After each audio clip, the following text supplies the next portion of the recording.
오늘은 5.18 민주항쟁 41주년 기념일입니다. 회의에 앞서 5.18 민주혁명의 뜻을 기리는 공명을 하고 있는 시간 같습니다. 일동 운영 해주시기 바랍니다. 지금부터 제44차 원내대책회의를 시작하도록 하겠습니다. 네, 5.18 민주혁명 41주기를 맞아서 5.18 민주혁명을 추모합니다. 제게 그 5.18 광주는 각별한 의미를 가지고 있습니다. 저는 20대 청년으로서 광주를 처음 알게 됐고, 민주화 운동을 하고 정치 참여와 실천을 해온 그 뿌리는 광주에 있었다는 말씀을 드립니다. 젊은 저에게 비친 광주의 아픔은 그리고 오공 세력의 잔인무도함은 저에게 정의감을 주었고,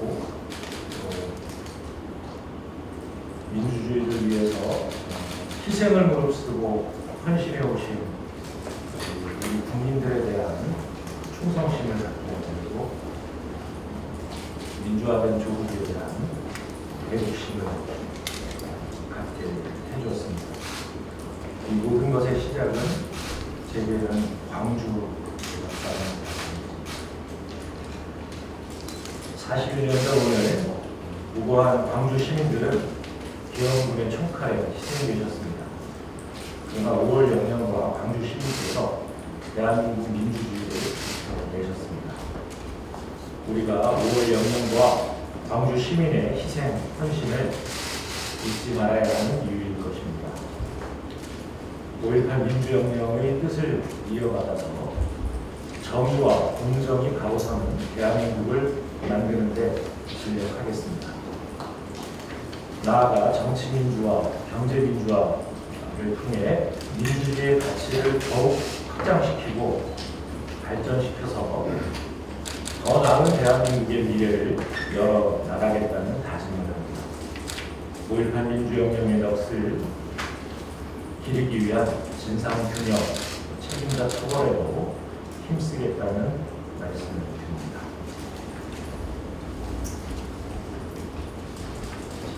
예, 5월 국회 상황에 대해서 말씀드리겠습니다. 국민의힘은 지금 기승전 법사위원장 떼쓰기가 선을 넘고 있습니다. 국민의힘은 지난 보름간 김부겸 국무총리 후보자의 인준을 반대했습니다. 합당한 이유도 없었고 국민에게 이해할 수 있는 근거도 제시하지 못했습니다. 오직 국정을 발목 잡으면서 상임위원장 자리를 거래하는 의도뿐이었습니다. 그런데 이제 그 정쟁의 대상이 김호수 검찰총장 후보자로 바뀌었습니다. 표정만 바뀌었을 뿐 국민의힘의 태도는 조금도 다르지 않습니다. 검찰총장 인사청문회는 국회법이 정하고 있는 국회의 의무입니다. 인사청문 요구서가 국회에 송부된 후 20일 이내에 국회는 인사청문회를 개최해야 한다라고 되어 있습니다. 그럼에도 불구하고 이것을 법사위원장 자리 다툼에 연계시키는 것은 이해할 수도 없고 또 있어서는 안 될 일입니다. 국민의힘의 이런 태도는 그걸 지탄받아 마땅한 일이 아닐 수 없습니다. 법사위원장이 야당이 있었을 때, 저희가 야당일 때도 마찬가지였습니다. 국회는 동물국회 또는 식물국회였습니다. 지금 국민의힘이 법사위원장을 주지 않으면 아무것도 하지 않겠다라고 이야기하는 것은 또다시 예전처럼 국회를 식물국회로 만드는, 불 꺼진 국회 만드는 이 일을 재현하겠다라는 이야기로밖에 들리지 않습니다. 국민의힘은 민생경제에 눈 감고 정쟁에만 눈을 부릅뜨고 있는 그런 형상입니다. 민생경제를 외면하는 국민의힘의 생떼 정치에 우리 당은 절대 끌려다니지 않겠습니다. 최근 국민의힘이 반도체 산업 강화, 또 부동산 문제 등 현안에 대해서 많은 이야기를 하고 있습니다.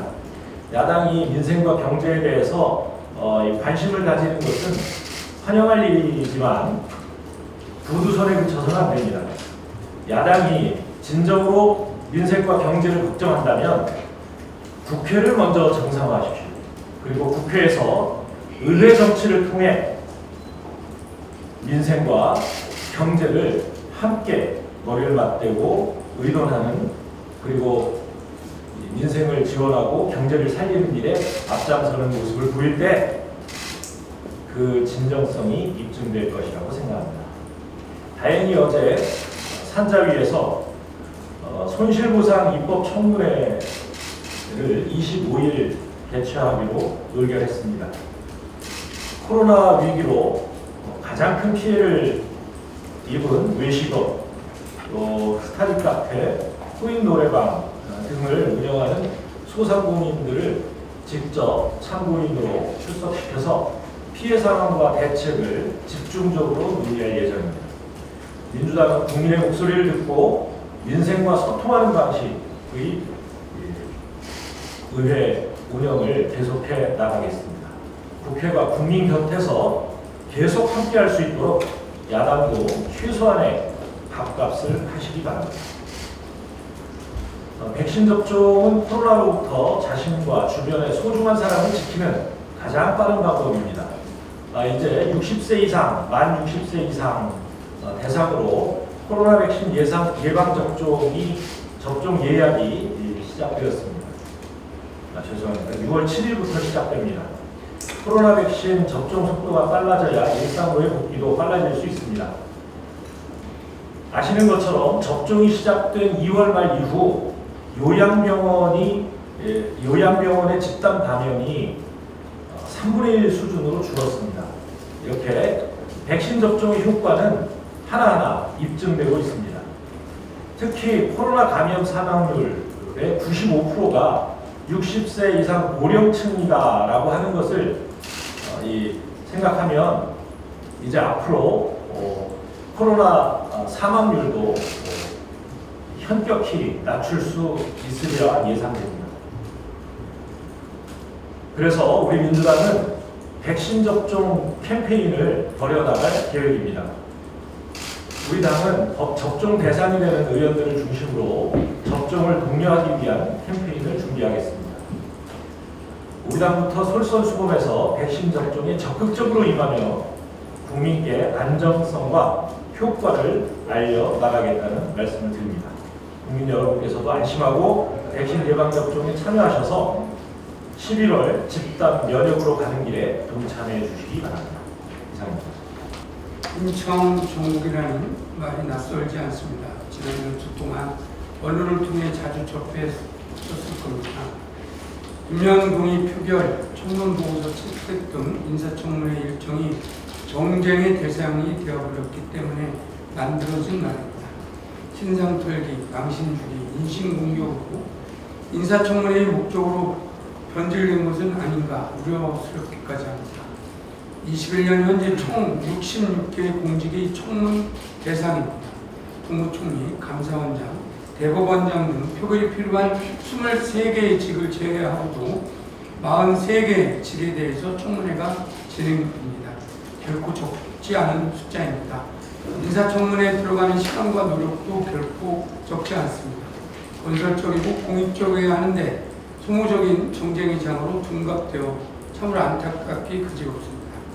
지난 취임 4주년 특별연설에서 대통령께서 도덕성 검증과 정책 역량 검증을 이원화하는 방식으로 인사청문 제도 개선의 필요성을 말씀하신 것은 바로 이 때문입니다. 언젠가 누군가는 제도 개선에 나서야 한다면 바로 지금이 적기라고 생각합니다. 대통령의 말씀대로 문재인 정부는 이제 청문회를 거쳐 인사를 할 기회가 많지 않습니다. 다음 대선에서 누가 정권을 잡을지 정해진 것도 아닙니다. 여야를 떠나 중립적이고 객관적인 관점에서 인사청문 제도의 개선이 가능한 시기입니다. 함께 노력해 줄 것을 야당에게 요청드립니다. 현재 운영위에는 우리 당에서 낸 인사청문회를 공직윤리청문회와 공직역량청문회로 분리 실시하는 내용이 법 개정안이 회부되어 있습니다. 야당도 인사청문회 제도의 큰 틀을 개편하는 법안을 내어 함께 논의할 수 있기를 바랍니다. 망신주기식 인사청문 제도로 역량 있는 인재의 국정 참여가 가로막히는 일 없이 유능한 인재를 효율적으로 적재적소에 배치하여 국력을 높이는 일입니다. 야당의 적극적인 동참을 바랍니다. 가상자산 관련돼서 한 말씀 드리겠습니다. 가상자산 사업자의 자금 세탁 방지 의무를 부과한 특정금융거래정보의 보고 및 이용에 관한 법률, 일명 특금법이 시행된 지 2달이 지났습니다. 가상자산에 대해서는 단순한 투자의 대상을 넘어 새로운 금융결제 플랫폼이 될 수 있는 기술의 총체라는 견해가 있는 반면 가상자산에는 미래의 현금 흐름이라는 내재적 가치가 없으므로 주식과는 달리 보여야 한다는 냉정한 목소리도 있습니다. 그러나 자산의 성격 논쟁을 잠시 뒤로 하고 현재 우리 앞에 펼쳐지고 있는 상황을 차분히 살펴볼 필요가 있습니다. 4월 말 기준 4대 취급업소의 실무 확인 서비스 가입자 수는 566만 명으로 한 달 만에 약 168명이 8만 명이 늘었습니다. 그러나 실명 확인 없이 운영되는 거래소는 그보다 많은 것이 사실입니다. 그러다 보니 거래 참여 희망자들을 상대로 한 각종 불법 행위도 크게 증가하고 있습니다. 투자 사기, 유사 수신 행위, 미신고, 가상자산 관련 불법 영업 행위가 대표적인 유형입니다. 외국환 거래법 등 중대한 관계법령 위반 행위도 계속해서 드러나고 있습니다. 이런 문제들은 가상자산을 제도권대로 받아들이느냐 아니냐와 관계없이 우리가 반드시 근절시켜야 할 범죄 행위입니다.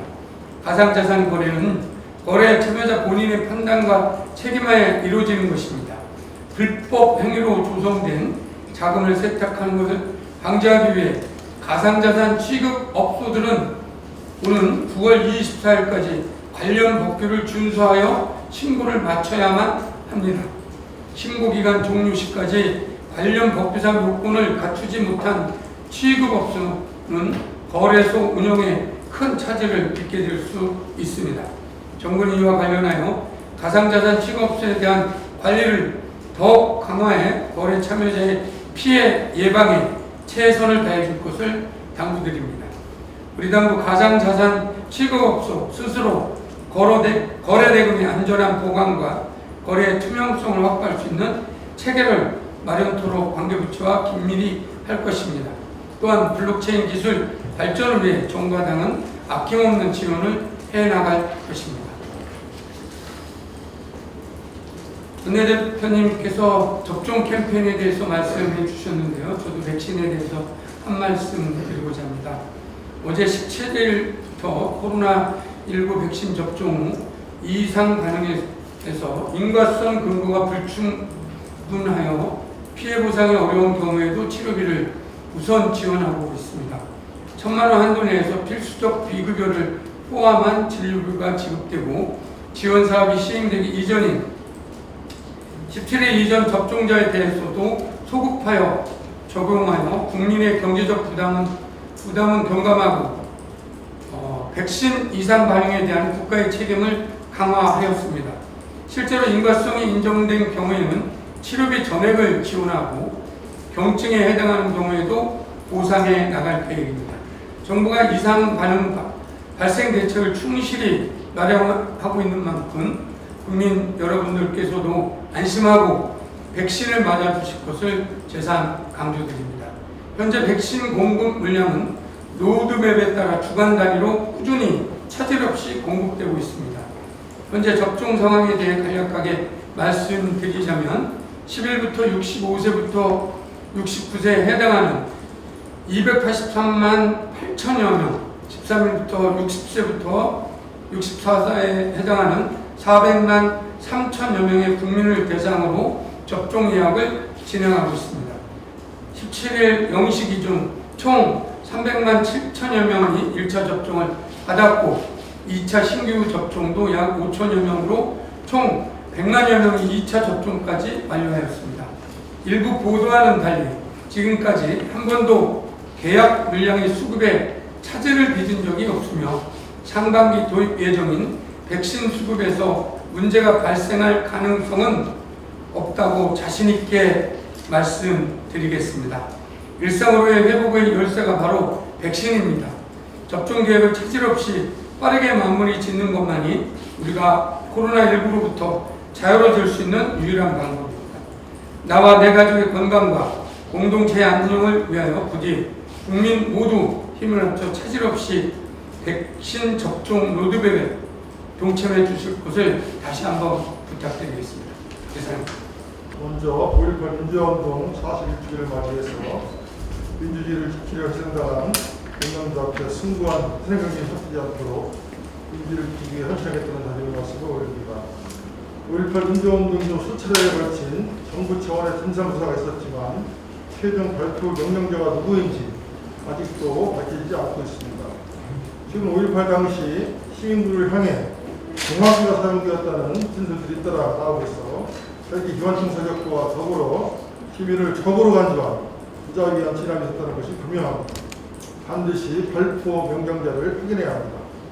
이와 관련해 최종 발포 책임자이며 광주에 직접 도착한 것으로 의심되는 전두환 씨는 아직도 연예동의 호화저택에서 경호를 받고 살고 있습니다. 또 도장을 출입하고 호화 음식점에서 연휴를 즐기고 있으면서도 재판에는 여러 일을 불출석하고 있습니다. 이번만큼은 반드시 5.18 당시 전두환 씨가 무슨 역할을 했는지를 밝혀내고 그에 따른 처분이 이루어지도록 해서 광주 영령들의 한을 풀어줘야 할 것입니다. 다음으로 농지법 관련한 한 말씀 올리겠습니다. LH 사태를 계기로 지난달 29일 이해 충돌 방지법이 통과되었습니다만 부동산 불법 투기를 막기 위해서는 농지법 역시 선거해야 한다는 목소리가 거셉니다.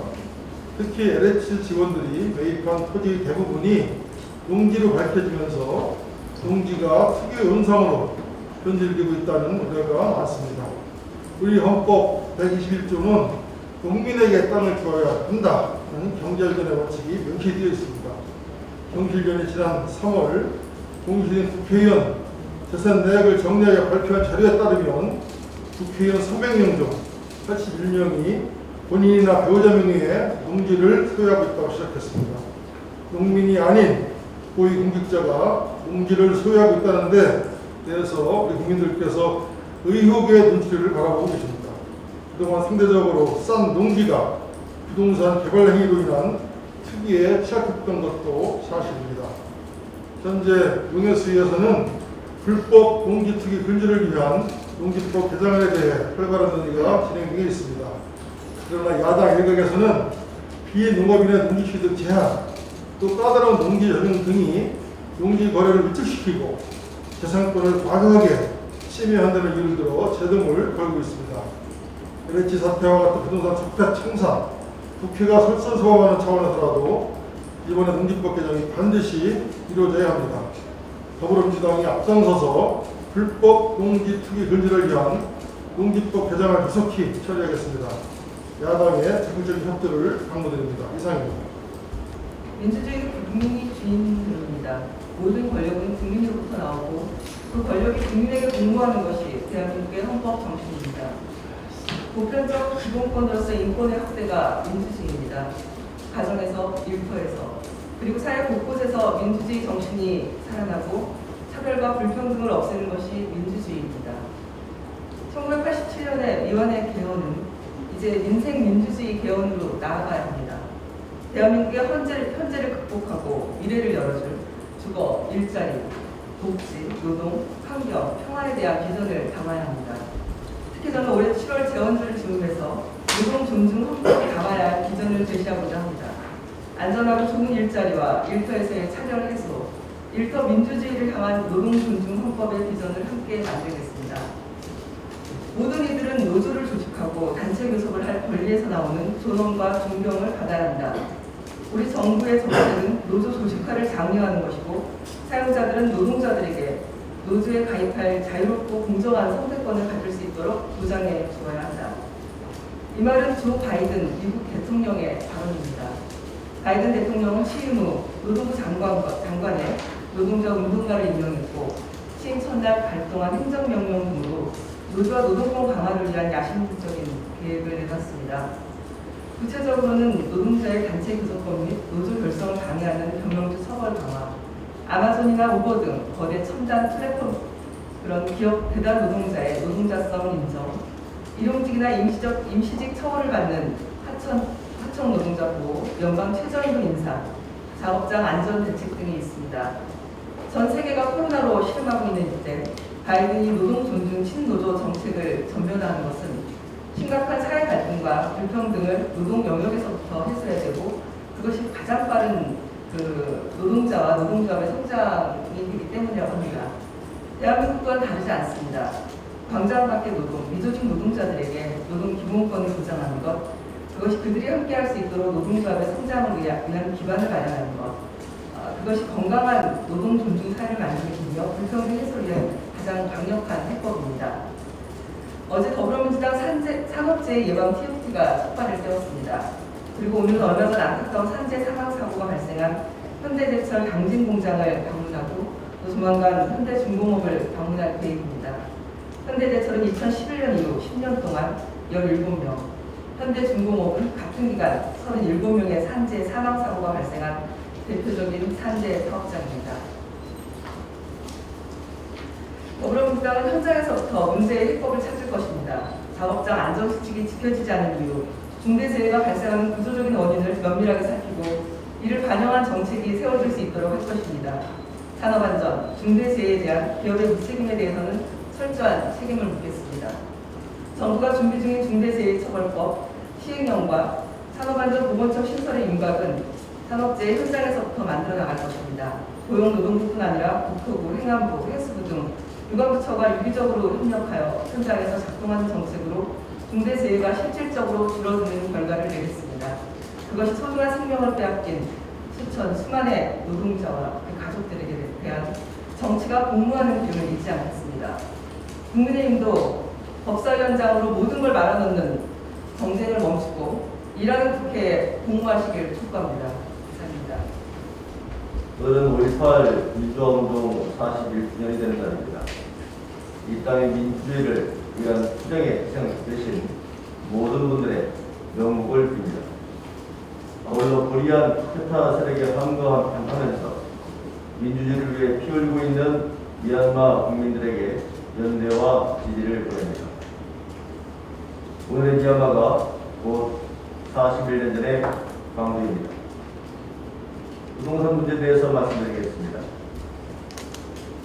수도권 부동산 문제의 가장 기본적인 해법은 공급 확대입니다. 정부는 지난 2월 4일 공공주도 3080 플러스, 즉 대도시권 주택공급 피적 확대 방안을 통해서 2025년까지 서울 32만호, 전국 83만호의 공급계획을 발표했습니다. 서울에만 분당 신도시 3개 규모와 맞먹는 역대 최대 수준의 공급 대책입니다. 시장은 곧바로 반응했습니다.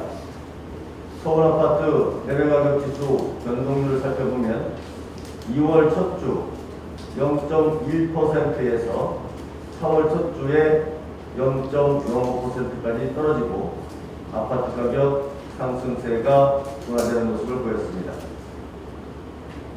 그러나 당선되면 일주일 내에 재개발, 재건축 규제를 확 풀겠다는 오세훈 후보가 서울시장에 당선되고 2사 공급계획에 후속 작업이 지연되면서 5월 둘째 주 서울 아파트 매매 가격 지수 변동률은 0.09%로 반등했습니다.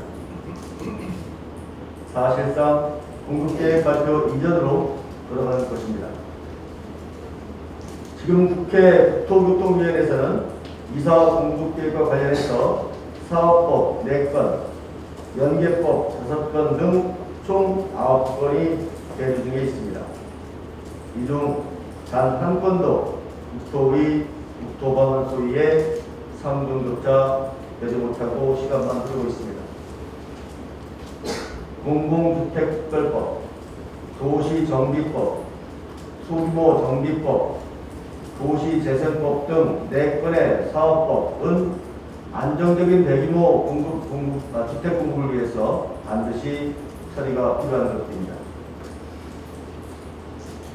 주택도시기금법, 주택법, 토지보상법, 토지이용규제법, 재건축 투과이익 환수법 등 5건의 연계법도 함께 논의되어야 합니다. 국민의힘 의원님들께 요청드립니다. 두어 달이 넘는 시간 동안 4.7 재보선과 인사청문회 전국에서 여야가 뜨겁게 경쟁을 했습니다. 이제 국회 본연의 기능인 국민을 위한 국법에 매진해야 할 시간입니다. 이사 공급계획의 후속 입법 논의에 함께해 주시길 바랍니다. 변창흠 전 장관 퇴임 이후 한 달 동안 비어 있었던 국토교통부의 세수장 노형욱 장관이 지난 14일 취임했습니다. 더불어민주당은 국토교통부와 함께 안정적인 주택 공급 확대를 위해서 최선을 다하겠습니다. 고맙습니다.